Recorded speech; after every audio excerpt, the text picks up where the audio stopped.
What's up, guys? This is the Honest Outlaw here, and today we are going to be reviewing the best 1911 for concealed carry on the market today.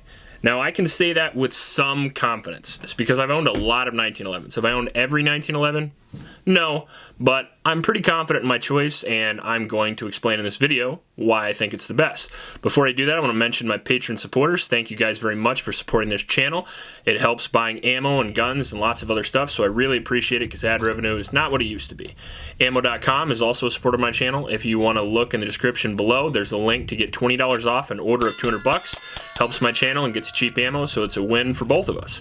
Also, follow me on Instagram. I'm doing a giveaway on there as well for another Ontario Rat 3. And if you don't follow me on Instagram, it's easy. You just go over there and click follow. Now, let's get back to the gun here, and I'll explain to you why this is one of the best guns and one of my favorite guns I've ever owned. Number one, I'm a 1911 guy. I like Glocks, I like CZs, and I like 1911s. I like M&Ps. I like a lot of stuff, but the 1911 is something I've been in love with for years.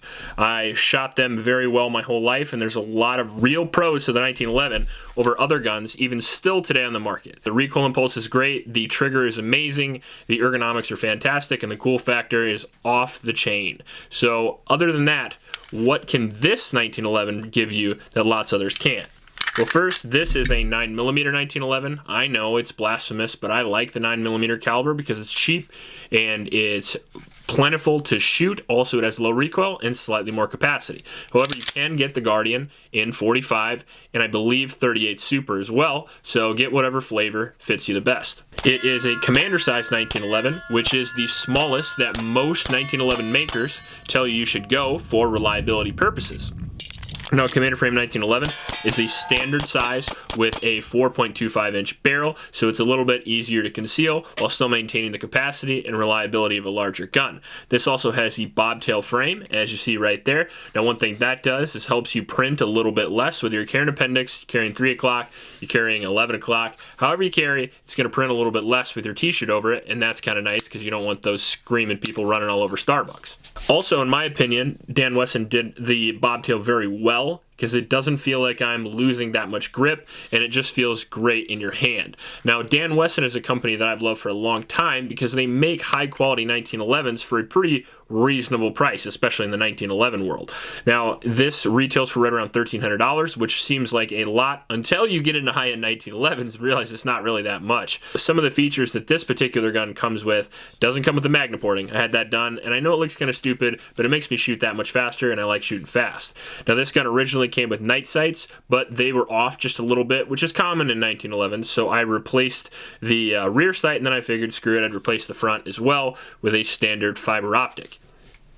It has a very, very positive safety. That's one of the things I look for in a 1911 because a 1911 is a single action design, so you have to use a manual safety with it, and if you're going to use it, it better work correctly. It comes with a short length trigger. I wish it came with a little bit longer trigger, but it doesn't really bother me that much, and for most people that will fit you better. It comes with excellent checkering. I think it's 25 lines per inch, and I think it comes with a smooth mainspring housing for you guys who like that, but I actually changed it to a textured mainspring housing. I think I got that from Les Baer, but I can't be certain. It might be a Wilson Combat.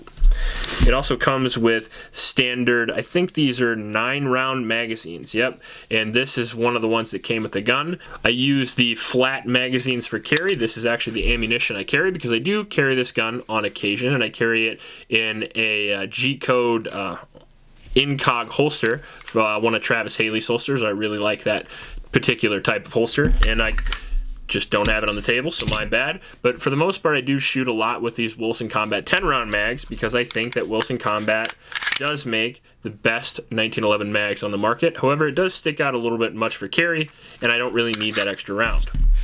Now, what makes this one of the best 1911s for carry? Well, first, Dan Wesson makes excellent guns, as I said, and they have a phenomenal trigger. They're extremely accurate. They're very reliable as a 1911 can get if you take care of it, and it's also very, very lightweight.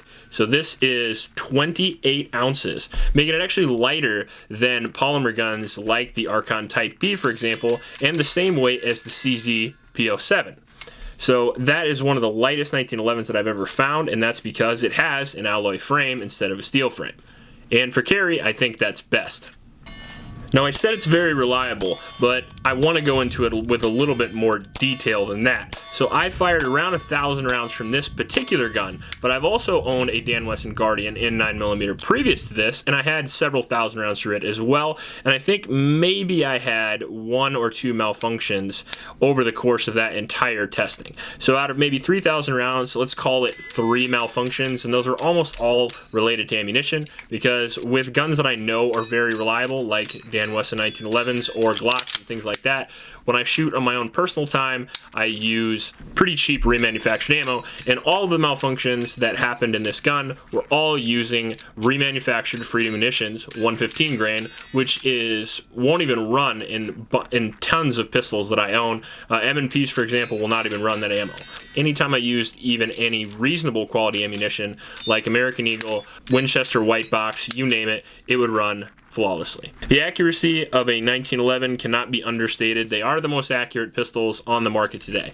If you are looking for something that you can hit easily at 100 yards with reasonable skill, the 1911 is your best option, especially one with phenomenal sights. Even this came with 3-dot night sights, which I really like, but I put some fantastic Dawson precision sights, as you see on there, and the trigger that comes on the Dan Wesson Guardian is excellent. Somewhere in the area of 2.5 pounds, I want to say. It comes with a very high quality beaver tail grip safety as well, because if you're going to run a grip safety, in my opinion, you need to have one of these extended ones, because if you're shooting in weird situations, like if you just drew your gun and you barely have a grip on it, your gun won't go off unless that grip safety is depressed, so it's nice to have a little bit more there to depress in the first place, in case you run into a situation where it isn't perfect. Now, not a lot of you range snobs and things like that tell me, well, you can't run your 1911 right, don't run it at all. Well, sometimes shit just doesn't go the way you want it to go when you're getting mugged or beaten up or what have you, and you can't super focus on your grip, so it's nice to have something that works even in weird situations. So overall, why do I love the Dan Wesson? Number 1, it looks fantastic. Number 2, it's very reliable. Number 3, it's very lightweight, and if you're going to carry a gun and it's going to be reliable, accurate, and shoot very, very well and fast, why not also be lightweight so you barely notice that it's there? It has all the features I would look for in a carry pistol basically right out of the package. Now, I know I did change the sights, but again, I wouldn't have if they would have been right on target, and again, that's common with 1911s. It was only off by maybe half an inch or an inch, and most people wouldn't even bother with it. However, I shoot guns for a living, so it did bother me enough to change it. All the features that came on this gun, including the beautiful wood grips, would be great for carry right out of the box. However, since I've owned so many 1911s, I do have some preferences, and I made the perfect 1911 carry gun for myself. And that was all based on the very lightweight, very reliable, very accurate Dan Wesson Guardian. So if you like this video, please like and subscribe. Please help out your local homeless shelters, and remember to recycle. I'll check you later.